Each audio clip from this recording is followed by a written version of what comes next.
Hello everyone, EvanNova95 here, and welcome to the first installment of Star Wars vs. Season 8. As you could probably tell from the title and thumbnail, today we will be discussing Count Dooku, also known as Darth Tyrannus, versus Obi-Wan Kenobi, specifically Obi-Wan during the time of A New Hope, where he was known as Ben Kenobi. Now, this is a departure from my usual style of versus content, since Dooku and Obi-Wan have fought multiple times in canon, most notably in Attack of the Clones and Revenge of the Sith, with Dooku winning each bout with varying degrees of difficulty. However, and I'm just going to be blunt here, the main purpose behind this discussion is to highlight how original trilogy Obi-Wan scales higher than his prequel trilogy self, despite the significant downplay that frequently gets thrown his way. I also want to use this opportunity to reevaluate Dooku's strength, as various aspects of his scaling also have a habit of getting underestimated.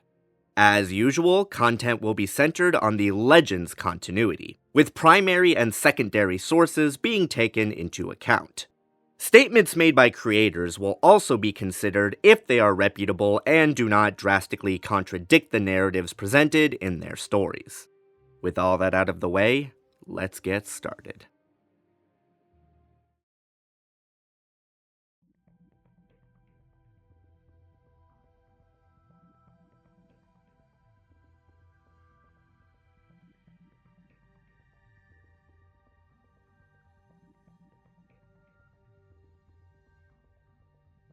Count Dooku was a human male who was 83 years old at the time of Revenge of the Sith. Although the exact origins of the human species in Star Wars are unknown, most sources imply that they originated somewhere in the Deep Core, possibly on prehistoric Coruscant, and spread out from there.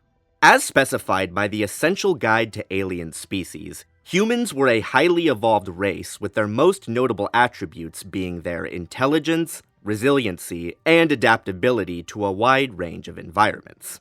While these traits were by no means exclusive to them, they were still considered extraordinary by the overall galactic standard, allowing humans to become the most dominant species in the galaxy, to the point where they were often viewed as the standard by which the biology, psychology, and culture of other species were measured.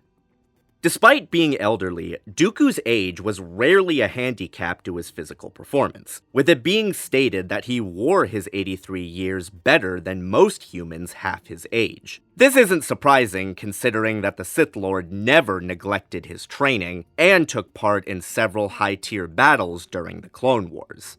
While heavy immersion in the dark side of the Force can adversely impact one's physical stats, its effects on Dooku appeared to be minor, only displaying the signature yellow Sith eyes in moments of intense rage. Moving into physical strength, this is easily Tyrannus' most underrated attribute. He is frequently cited as a man of immense physical power, sustaining many blade locks with Yoda at various points in the prequel timeline, albeit on the losing end. This is extremely impressive considering that Yoda is stated to be one of, if not the most powerful Jedi Master in the history of the Old Order, along with having feats of physically matching late ROTS Darth Sidious. Speaking of ROTS, Dooku was able to fold Anakin Skywalker in half with a side stamp and knock out a distracted Obi-Wan Kenobi with a wheel kick during their final battle aboard the Invisible Hand. Further evidence that he can contend with prequel top tiers. That said, Dooku was physically outmatched by Anakin early on in their fight, admitting that he couldn't meet him strength to strength. He was later so terrified and helpless against an enraged Anakin that just blocking his saber strikes aged him a decade with every parry. Not the worst look for the Count, considering that Anakin is stated to be the physically strongest Jedi of his day, but it does put a pretty definitive cap on his ceiling. Tyrannus' speed follows a very similar line of scaling to his strength. He is frequently praised for his dexterity, and was fast enough to contend with Yoda for a limited time despite his former master's overall advantage. He was also bewildered by Anakin and Obi-Wan's combat speed when the Jedi switched to their primary fighting styles, with the former filling his entire vision with an electric haze, and the latter weaving defensive velocities so fast that he dared not even try a strike. These statements can alter Dooku's speed scaling depending on interpretation, though he is still fast enough to keep up with Anakin and Obi-Wan regardless. Next, we have stamina, which is frequently cited as Count Dooku's lowest physical stat. While his dark side transformation did grant him a deeper reservoir of force power than he had possessed as a Jedi, its wicked nature, coupled with his advanced age, often left Tyrannus at a disadvantage when it came to waging wars of attrition. To be clear, this weakened stamina was only an issue when he fought foes on or near his level, but it was an issue nonetheless. The ROTS novelization describes Dooku as running on fumes while Kenobi was still in the fight, having to draw on more and more of his power to keep himself going, which culminated in a massive crash when he faced off against Anakin. Speaking of the Chosen One, while Anakin claims that the dark side would keep Dooku going for as long as he needed, this was a distraught Anakin, with his claim being contradicted by various supporting sources like the ones cited a second ago. He was just stressing. Assessing Dooku's durability is tricky due to his lack of feats, which speaks to how often he holds the advantage in his fights. His most notable showing was when he withstood a full-force kick to the face from an angry Anakin Skywalker. The blow rocked the Sith Lord to his core, but it didn't knock him out, which is pretty impressive given what I said earlier about Anakin being the strongest living Jedi of his day. Moving into equipment, Count Dooku wore a close-fitted tunic and trousers typically colored in varying shades of black and brown. His knee-high boots were composed of Rancor leather, because why not, and his utility belt, while not of Jedi design, likely carried the same gear. In contrast to his master's hooded Sith cloak, Tyrannus sported a near floor-length cape in the practice of Serenian nobility. The cape's only combative feature was its lining of armor weave, a material that could dissipate blaster bolts and even on occasion offer a limited resistance to lightsaber attacks. For weaponry, Darth Tyrannus wielded a single-bladed curved hilt lightsaber with a dual-phase mechanism. Also known as dueling lightsabers, curved hilts were constructed to fit into the palm with an elongated handle that accommodated a slight bend that seldom exceeded 30 degrees. Various sources have noted that curved hilts were highly specialized weapons, both easing and enhancing the difficulty of individual moves.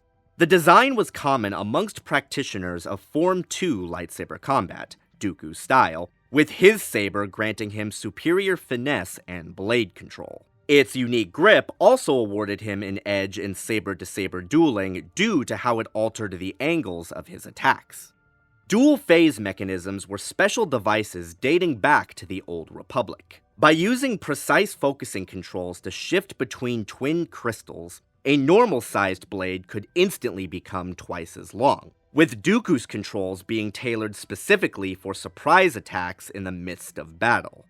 Though originally equipped with a set of blue Adegan crystals, Tyrannus would replace them with red synthetic gems after his fall, enhancing his blade's cutting power at the expense of its handling.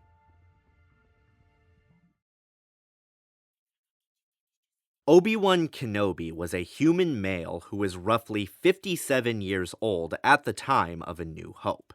This section is often the most controversial regarding Old Ben scaling, and it's not difficult to see why. How could this old hermit be a beast when he looks so much worse for wear than other Jedi of his age group? Well, this was because his years of exposure to Tatooine's desert climate essentially dried him out, causing his muscles to wane and his hair to gray prematurely, giving him the appearance of a much older man. And yes, this bit of lore was an attempt to justify the age difference between Alec Guinness and Ewan McGregor, as it's no secret at this point that George initially envisioned Anakin and Obi-Wan being at least a decade older than they ended up becoming when the prequels came out. See also the canonically 60-year-old Qui-Gon Jinn, who was played by the then 47-year-old Liam Neeson. All that being said, Old Ben's appearance belied his physical capabilities, which, while degraded in some areas, were still just as sharp, if not better, in others.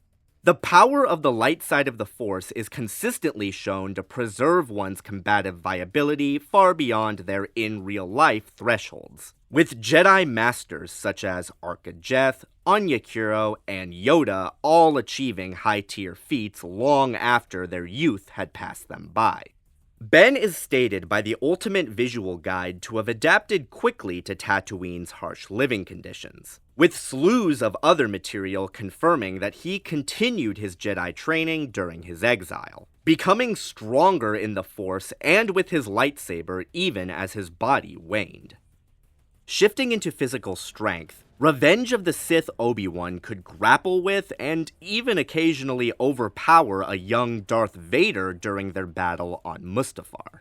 Both fighters were nerfed at the time, however, this is still an extremely impressive showing for Obi-Wan given Anakin's strength scaling, one which Ben could no doubt replicate due to his greater level of Force power.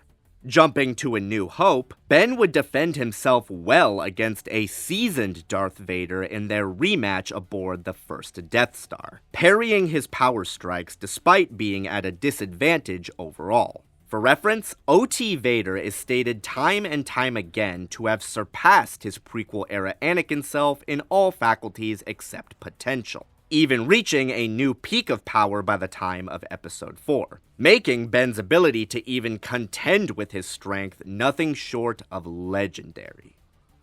Ben's speed, much like Tyrannus, follows the same line of scaling as his strength.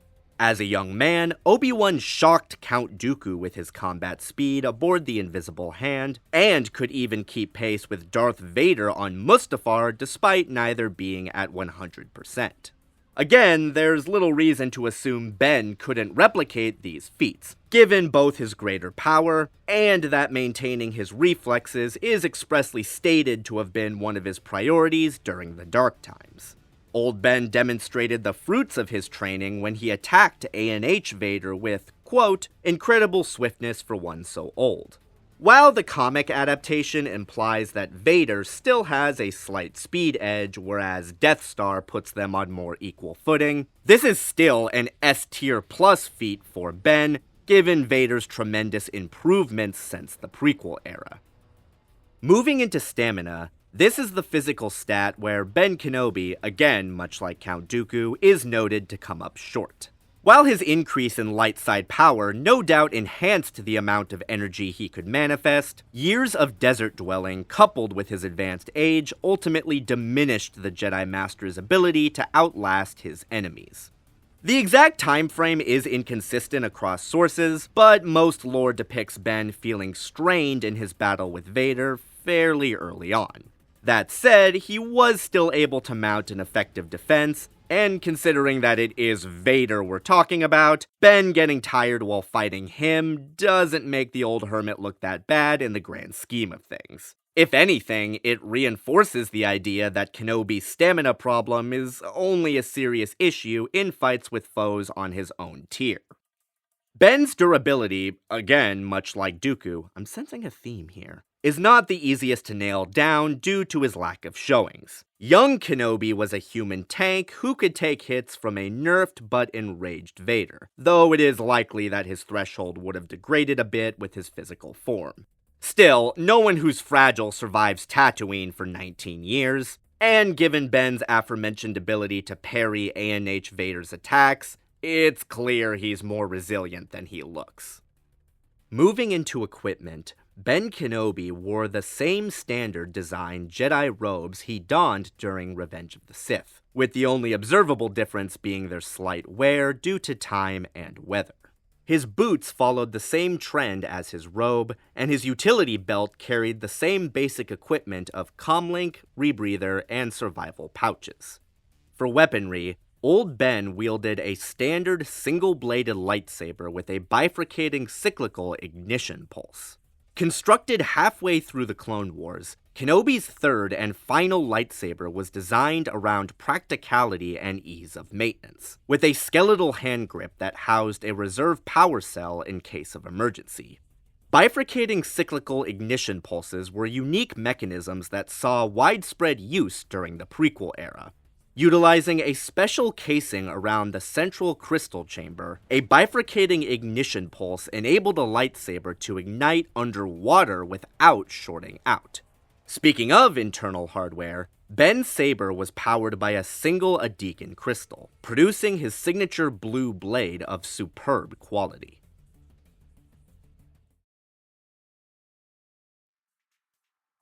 As I think I've made clear with all of the inferences, Count Dooku and Ben Kenobi followed a lot of similar beats when it comes to their physical stats and equipment. Both are human males who, despite their advanced ages, are capable of performing at the highest levels of combat effectiveness due to their experience, training, and powerful connections to the Force. Starting with physical strength, while I do think Tyrannus is owed a lot more credit in this department than he is typically dealt, his limitations are still pretty plain to see. ROTS Anakin Skywalker is stated and shown to be stronger than him on numerous occasions. This is a problem when we set this feat against Ben Kenobi, who, while not equal to Darth Vader, could still meet his strength offensively and defensively for a decent period of time. Vader distinguishes his feats of strength from those of Anakin's less than a year after Revenge of the Sith, with this version of Vader being far weaker than the one from A New Hope. We must also not forget that Dooku was incapable of quickly outmuscling ROTS Kenobi, who is a less trained and less powerful version of the character than the one we are currently examining. Strength Edge, Ben Kenobi. Speed follows along similar lines of scaling, though the gap has the potential to be even greater. As discussed, Count Dooku was visibly shocked by the rate of Episode 3 Kenobi's defensive velocities, and there is no indication that Episode 4 Kenobi couldn't replicate such feats. Quite the contrary, given his ability to keep up with Darth Vader, who is stated to outclass Kar Vastor 1 year into the Dark Times, someone who Mace Windu considered faster than himself and was on a similar force tier to Anakin and Yoda. Speed Edge, Ben Kenobi. Stamina is definitely the trickiest physical attribute to judge. Both men are noted to have weaknesses in the field, with said weaknesses coming up in their most notable battles. There is a case to be made that Ben started to feel fatigued against Vader a bit sooner than Dooku did against Anakin and Obi-Wan. However, I see this as being balanced out by the fact that he was facing much steeper opposition. Stamina Edge, tie. Durability is also tricky, as neither combatant has a ton of showings to draw from. Dooku withstanding Anakin's strikes is very impressive. However, we know that young Obi-Wan could do the same, and for an accumulatively longer period. Ben grounding himself against Vader's attacks also speaks to him retaining an advanced level of resilience, despite being a less direct showing. Durability Edge, Ben Kenobi. Moving into equipment, both men wore fairly standard Sith and Jedi attire. However, Count Dooku's armor-weave cape provides him with greater protection than Ben Kenobi's robes, even if only by a small margin. Much the same goes for their weaponry. While the benefits of curved hilt lightsabers as compared to the standard variant are largely dependent on the user, Darth Tyrannus' dueling saber complements his fighting style, with his dual phase mechanism being a more useful add-on than Ben's bifurcating ignition pulse, which is environmentally specific. Weaponry Edge, Count Dooku. Overall, while Count Dooku and Ben Kenobi share several equivalencies in the makeup of their physical stats and equipment, the two are quite distant in their portrayals. Ben is younger, has superior feats of strength, speed, and durability, and is at least equal to his Sith opponent in stamina. Dooku has the better equipment, but the added defense of his cape is rather minimal, and we know for a fact that the ergonomics of his saber are not a game breaker against this particular Jedi Master. I award Ben Kenobi the edge in physical stats and equipment.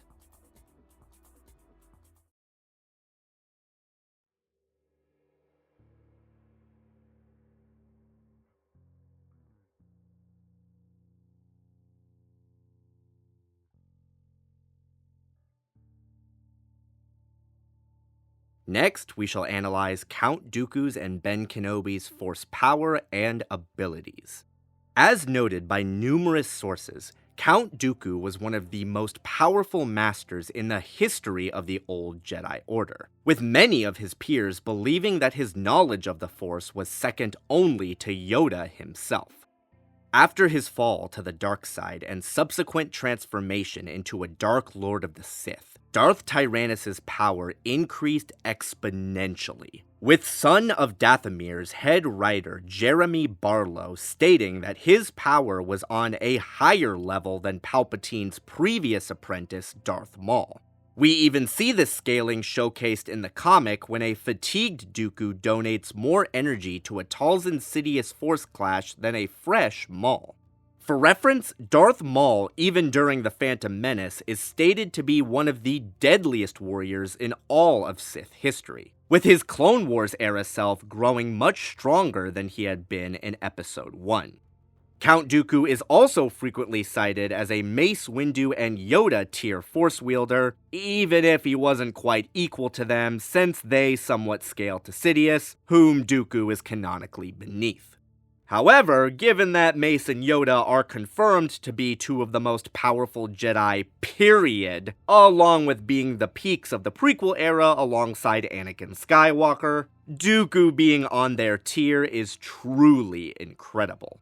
Speaking of Anakin, Tyrannus' mastery of the Force became a joke when the Chosen One drew on his rage. However, considering the beast that Anakin is, I'd hardly call it an anti-feat. Moving into abilities, Dooku's character sheet credits him as a telekinetic savant, having paralyzed a Padawan's heart as well as hurtling numerous large vehicles, including a cruiser, like they were nothing. His large-scale feats are few and far between, but given his scaling to people like Windu, I see little reason to assume that the Sith Lord couldn't produce similar showings. He has even conjured blasts powerful enough to rip through ROTS Obi-Wan's defenses, with his own barriers tanking attacks from a Clone Wars Anakin without issue. Pretty impressive given that these are all Supreme-grade fighters. For telepathy, Dooku could utilize the mind trick and beast control techniques to dominate the psyches of weak-willed sentients, even taming the mind of a wild crate dragon, which he kept as a pet, lest anyone accuse him of being too subtle about the whole villain thing.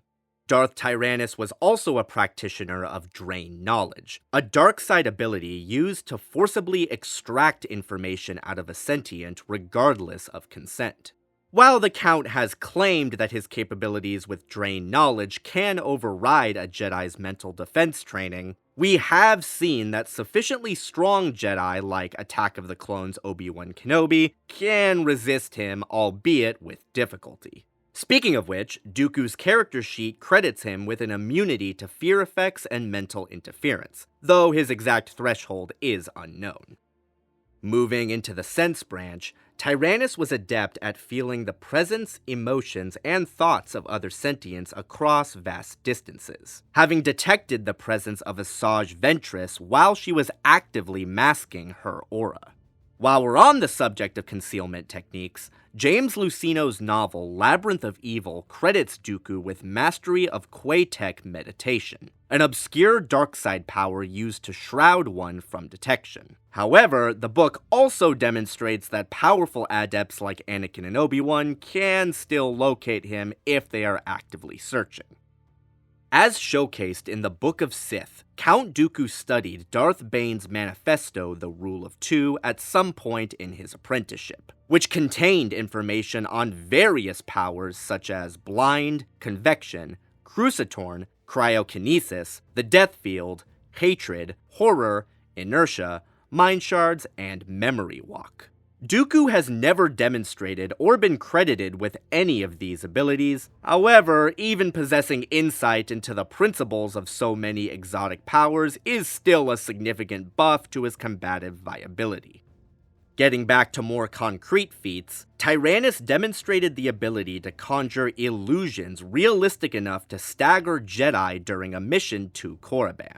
He would display an even more advanced application of illusionary power during the early Clone War, when he called forth a doppelganger of himself to serve as a guard on the planet Metalorn. This Phantom Dooku was only half as strong as the original, but the fact that he could even do this really speaks to the levels of mental and spiritual stability he has achieved. While various sources have confirmed that the dark side of the Force is less amicable to the healing arts, Dooku was capable of using poison detoxification to rid his system of otherwise lethal contaminants, such as when he neutralized the Kratos plague unleashed on him by Jango Fett. Moving into energy, Darth Tyrannus is a master of Force lightning, having mastered several variants of the technique such as the lightning chain to strike multiple targets simultaneously, and the lightning barrier for defense. Many people tend to lowball the magnitude of Dooku's Sith lightning, though for the life of me I can't understand why. Yoda was able to turn aside Dooku's attacks in Episode 2, however, the novelization states point blank that he did so, quote, far from easily, indicating a high level of difficulty. Remember, this is Yoda we're talking about, the guy in contention for the title of strongest prequel-era character. Dooku's lightning clearly packs a punch if characters on that level are stressed to deal with it. And that's without even factoring in the times we see him overpower Anakin with Sith lightning during the Clone Wars. On the more defensive front, Tyrannus was a high-level master of Tutaminis, having used it to turn aside a barrage of his own redirected Sith lightning, though we've never seen him pull off any Corran Horn-style feats like absorbing lightsaber blades or raw Force blasts. Lastly, we have Count Dooku's knowledge of Sith magic and alchemy, which, while very lightly touched upon, do grant him some interesting abilities. He learned how to resist the effects of Force drain from the spirit of Ulic Qel-Droma, and while never directly showcased in any medium, I see no reason to assume that Asajj Ventress's use of the dark side to reanimate dead Gungans to fight for her on Ohana Dune was not a power she learned from Tyrannus. Again, just in case you thought his villainy was too subtle.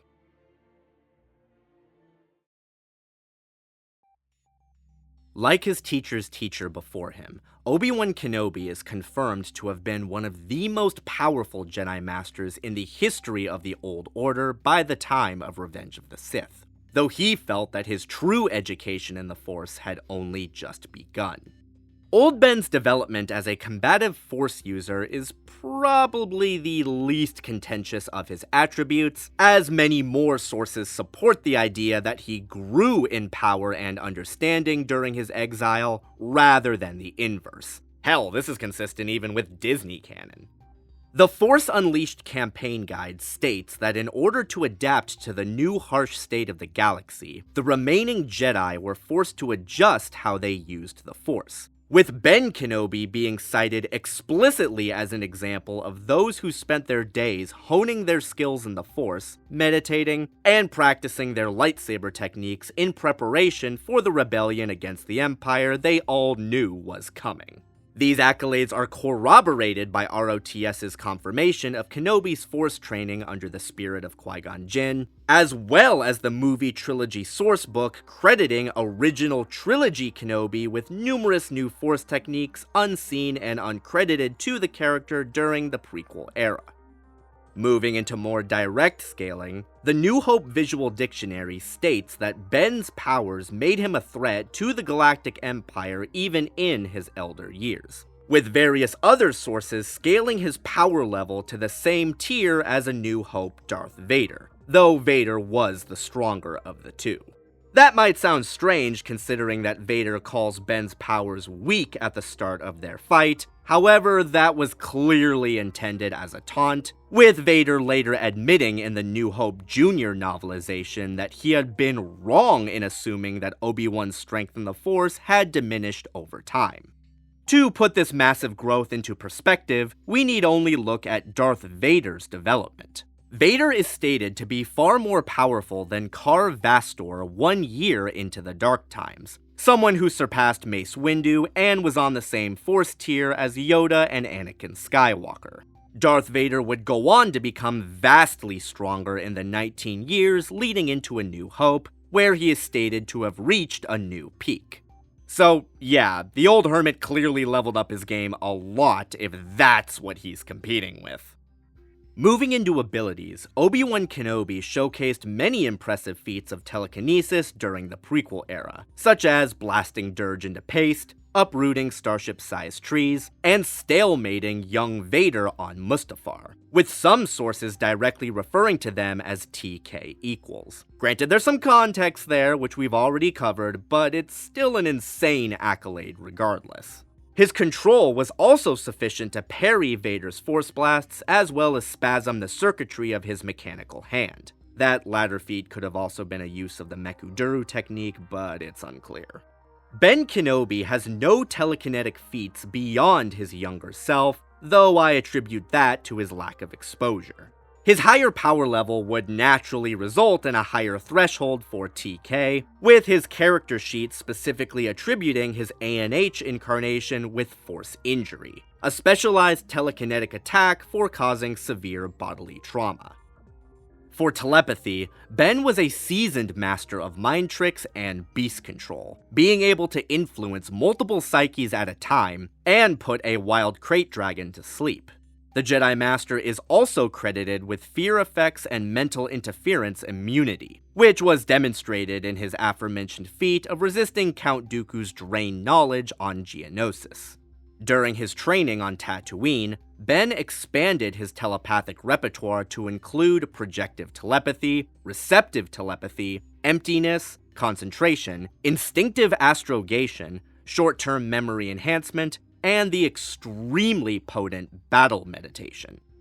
Shifting into the sense branch, Kenobi was highly attuned to the presence, emotions, and thoughts of other sentients across vast distances, being able to detect the presence of Darth Tyrannus even as he attempted to conceal himself with his Quaytech meditation. This attunement extended into various other techniques such as Farsight, Life Sense, and Danger Sense. As mentioned, whereas Darkside users generally struggled when it came to mastering the healing arts, Lightsiders like Ben had no such limitations. There are many instances of the Jedi Master using Force healing and poison detoxification during the Clone Wars, mending others as easily as himself. By the time of the Galactic Civil War, Ben had mastered the art of hibernation trances, plus the obscure ability to suppress pain in other individuals to temporarily relieve injuries. In the realm of energy powers, Obi-Wan has used Tutaminis to dispel fire and heavy blaster bolts. It is unclear whether or not Old Ben advanced his practice of Tutaminis to include defense against Force lightning or lightsaber blades during his exile, though I'd say it's about 50-50. What is known is that OT Ben's character sheet credits him with the ability to resist the effects of Force Stun, which is not an unsubstantial buff. The Jedi Master's most obscure Force power, which is ironic given that it's technically the first one we ever see him use, was sound mimicry. As the name suggests, sound mimicry enabled a Force user to perfectly imitate any sound they had previously heard and project it as a sonic attack. Old Ben used this ability to imitate the roar of a crate dragon in order to scare off a band of Tusken Raiders that were attacking Luke Skywalker. Finally, Ben Kenobi learned to transcend the physical plane and manifest as a Force ghost. Though not combatively applicable, this great power enabled the Jedi Master to survive his physical death and manifest as an immortal entity of the light side of the Force, a beacon of light to guide the next generation into a larger world.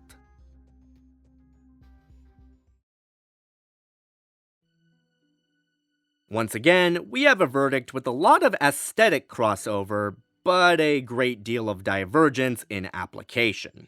Starting with raw power, while Count Dooku has proven himself to be above Obi-Wan Kenobi during Revenge of the Sith, this is a vastly weaker version of the character than the one we are examining today, with Ben Kenobi possessing higher tier scaling and a far more expansive arsenal of Force techniques than his past self. The main X factor between these two is how their power levels stack up compared to Darth Vader, which actually makes this section surprisingly easy to parse out. Despite being below him, Tyrannus and Ben were powerful enough in the Force to pose legitimate threats to Anakin/Vader in their respective battles. Unfortunately for Dooku, the Vader that Ben scales to completely outclasses the version of Anakin that overwhelmed him. Not to sound like a broken record, but Vader is confirmed to have surpassed ROTS Anakin in power just 1 year into the Dark Times. And this is far from the only bit of lore that places Vader above Anakin in developed Force abilities. Darth Vader's peak may not come until Return of the Jedi, but his New Hope incarnation still possesses might far above that of Darth Tyrannus. And Old Ben competed with him in ways that precious few ever did or could. Raw power edge, Ben Kenobi.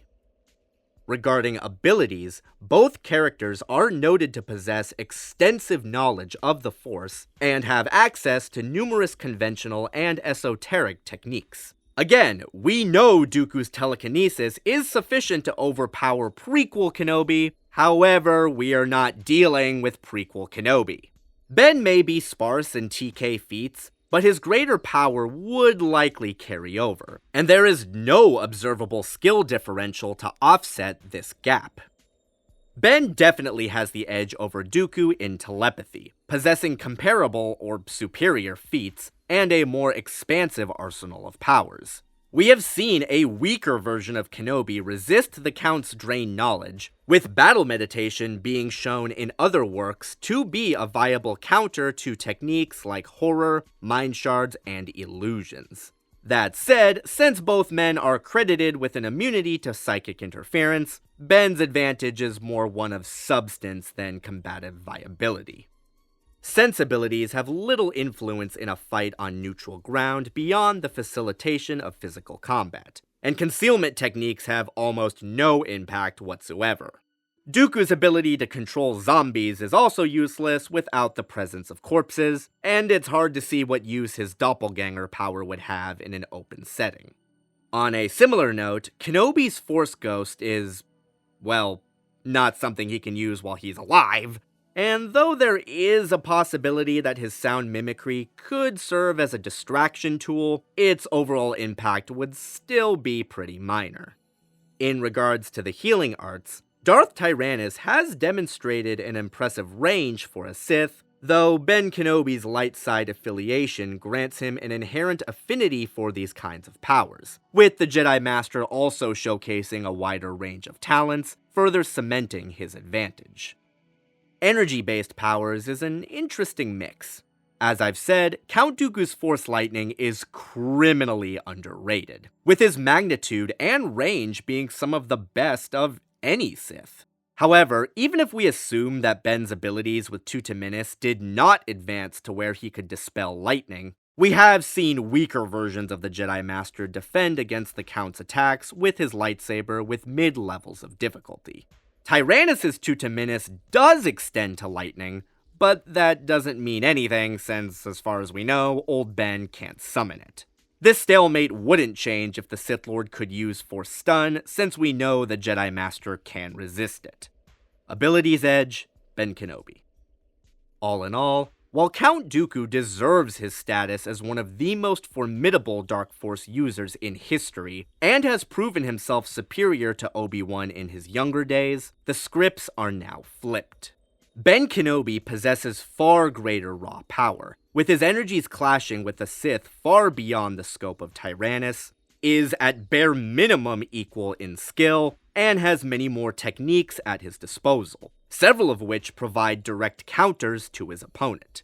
I award Ben Kenobi the edge in Force power and abilities.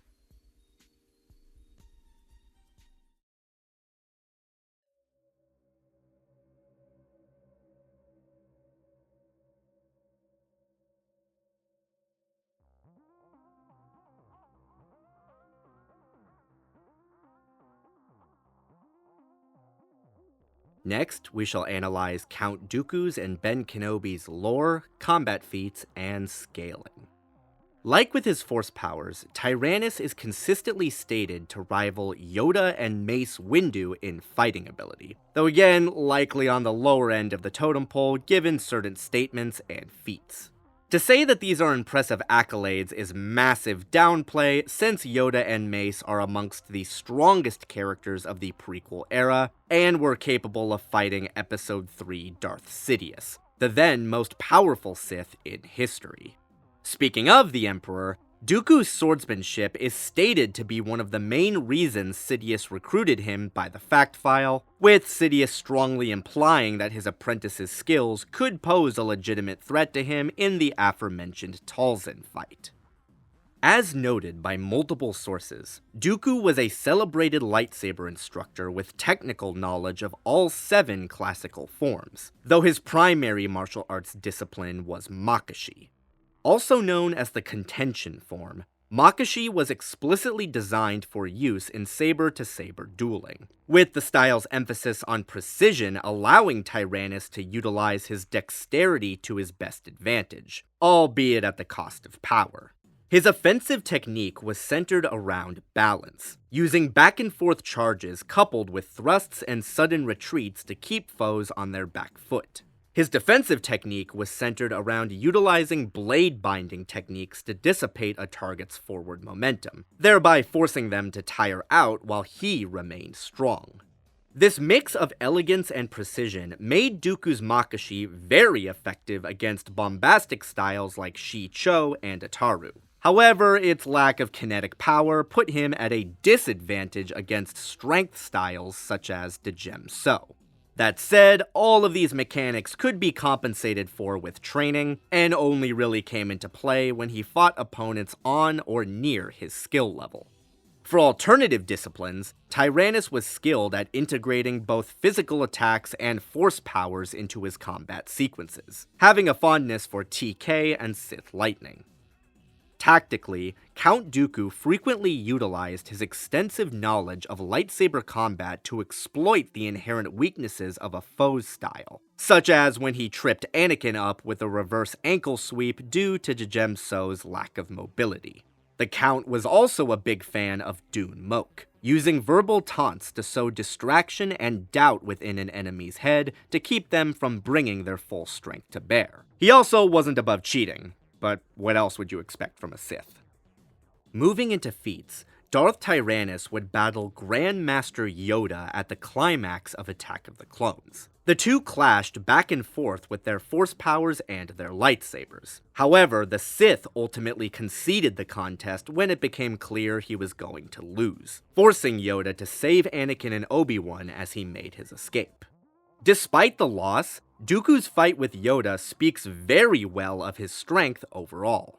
As I've said repeatedly, Yoda is stated to be one of, if not the strongest Jedi of the prequel era. And while the fact file does state that he had not relished the prospect of defeating Dooku in battle, the lore makes it clear that it would have been difficult regardless. This is supported by the fact that both combatants are stated to have been exhausted when the fight was over.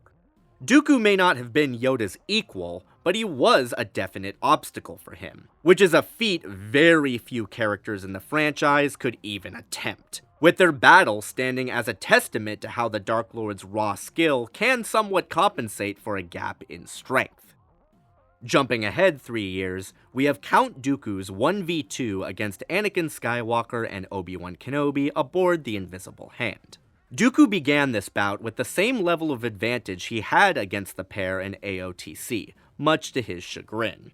However, this overconfidence had been the Jedi's plan from the start, and upon switching to their primary fighting styles and showcasing the full scope of their growth, Dooku was immediately pushed onto his back foot, being unable to meet the strength of Anakin's Djem-So, nor break the defensive wall of Obi-Wan's Sarisu.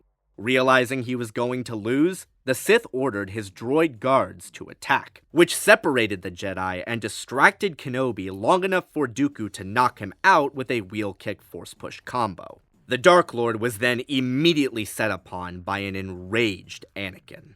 While the two stood nearly toe-to-toe when the Chosen One was nerfed by his fear, once Palpatine helped Anakin get out of his head, Dooku was stomped in short order, losing his life.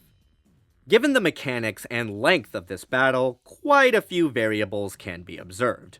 The first, and perhaps most poignant, is that Dooku admits that Anakin and Obi-Wan could, quote, just possibly actually be able to beat him, with the novel showing quite clearly that the Jedi's skills were sufficiently advanced to combat his, despite his prior familiarity. Next is that Dooku's droids were what gave him the opening he needed to KO Obi-Wan, thereby distressing Anakin enough for the Sith to mount a comeback.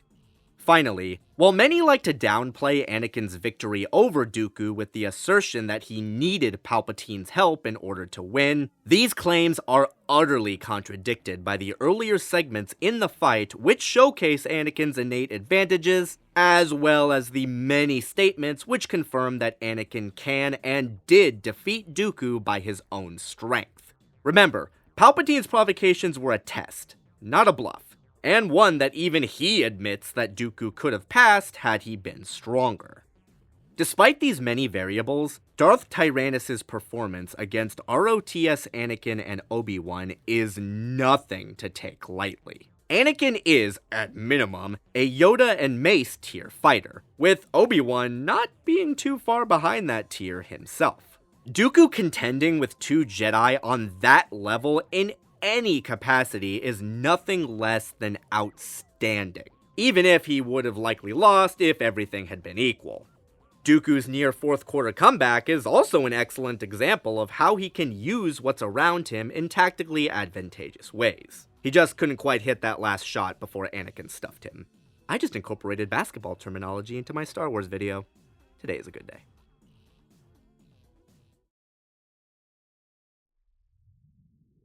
As mentioned in previous segments, Obi-Wan Kenobi was one of the strongest Jedi Masters in history as of Revenge of the Sith, with Mace Windu considering him the greatest Sarisu practitioner of the era, which is pretty crazy when you consider that he would have to include himself in that comparison. After Order 66, Ben would continue his lightsaber and force training in near solitude on Tatooine, quickly adapting to the world's harsh climate and unlocking a plethora of new abilities, becoming far stronger than he had been in his youth even as the twin suns degraded his flesh. Like with his force powers, Ben Kenobi has many statements putting his fighting abilities on the same tier as A New Hope Darth Vader, though still on the lesser end overall. Vader flat out refers to Ben as the last and greatest of all the Jedi after sensing him on the Death Star, which is more significant praise than he ever gave to any Order 66 survivor, including figures like Anya Kuro and Shaak Ti. Darth Vader also makes numerous references to Ben's accomplished fighting technique during their final battle, with the lightsaber dueling pack specifically crediting Vader as the preeminent lightsaber master in the galaxy, quote, now that Obi-Wan Kenobi has been destroyed, further supporting the notion that the two were relative in martial skill. These are insane lore buffs for old Ben due to Vader growing massively in strength since his time as Anakin Skywalker, with the Dark Lord being stated to have unparalleled saber skills as of Force Unleashed 2. Which, unironically, scales Ben a good bit above Starkiller. Yeah. Moving into fighting styles, Kenobi is credited with mastery of Shi-Cho, Ataru, Shien, and Naiman, though his core martial arts discipline was Surisu.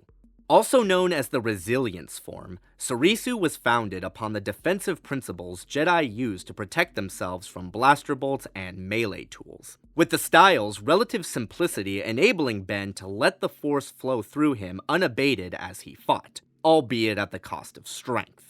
His offensive technique was surprisingly similar to Dooku's, utilizing grounded thrusts coupled with lightning-fast slashes reminiscent of real-life fencing principles to pressure opponents without expending excess energy. His defensive technique mixed power blocks with subtle footwork to stonewall opponents, forcing them to wear themselves out or overextend.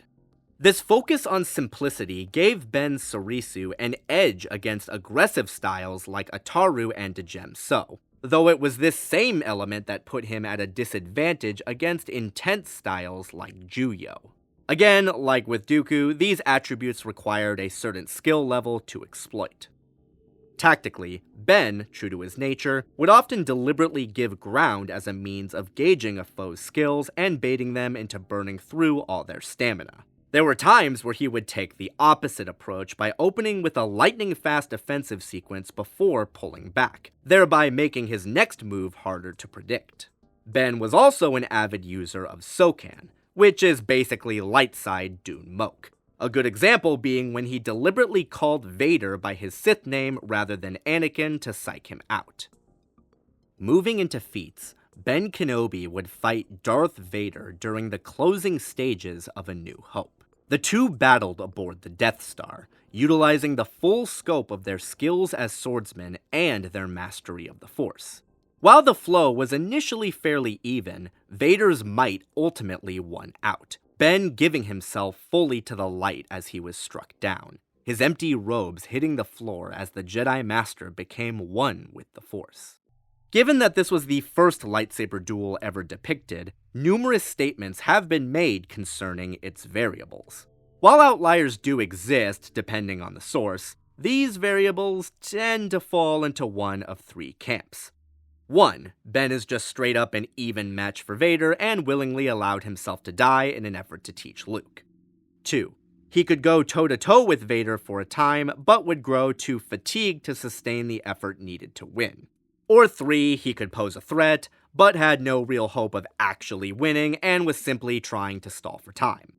Although these variances can alter the scaling of this feat depending on one's interpretation, the vast majority of content does support the idea that Ben Kenobi is still a significant threat to Darth Vader, even if they are not equals.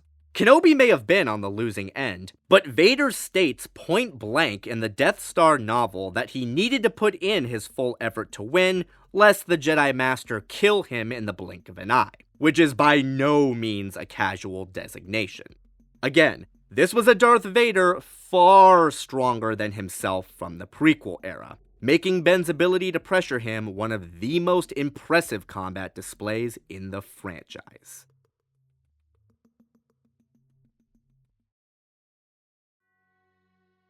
So, I think by now you can all see where I'm going with this. Count Dooku is an absolute unit of a Sith Lord, and we have seen firsthand that he can defeat young Obi-Wan Kenobi from the prequel timeframe. However, when it comes to a battle against the more seasoned and powerful Ben Kenobi, Tyrannus is sadly outmatched.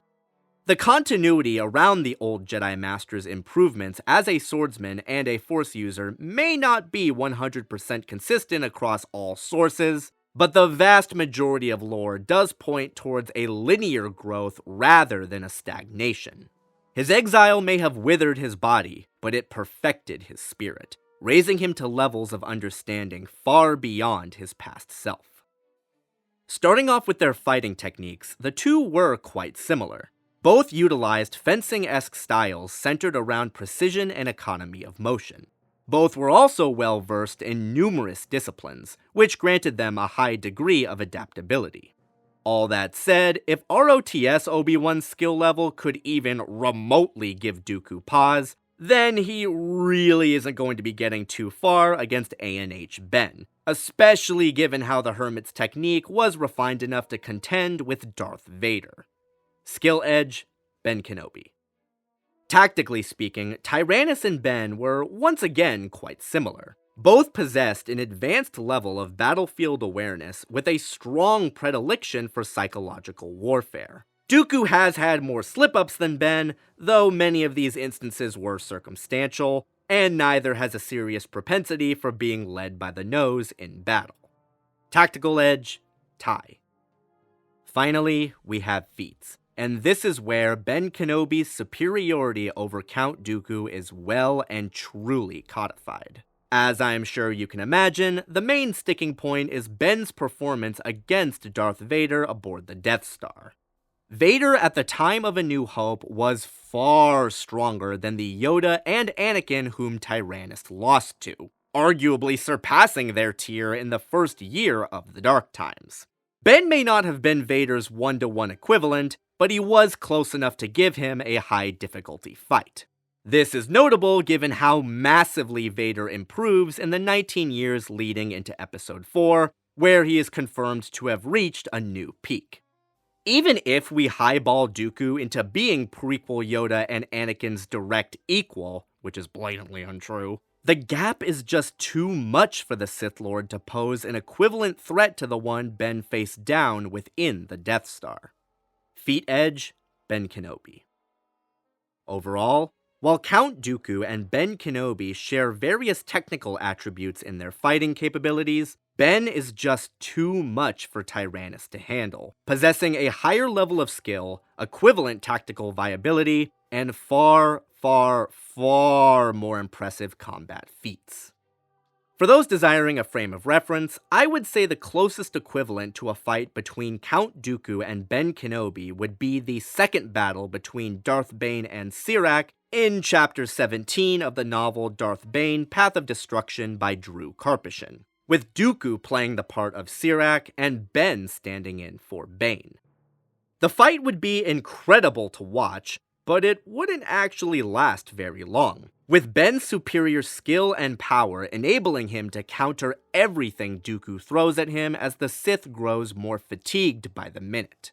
Once he felt the time was right, Ben would take the offensive and pick Dooku apart, cutting him down without the slightest hint of malice or anger, his thoughts solely on the duty he must perform in the name of peace. I declare Ben Kenobi, the crazy old hermit, the victor. Well guys, I hope you enjoyed the premiere episode of the Versus series Season 8. This was a lot of fun to put together, and I'm very excited to hear about what you all have to say about the different visual and writing styles I used compared to past seasons. As always, please leave your thoughts and questions in the comments section below. May the Force be with you, stay safe, and I'll see you guys later.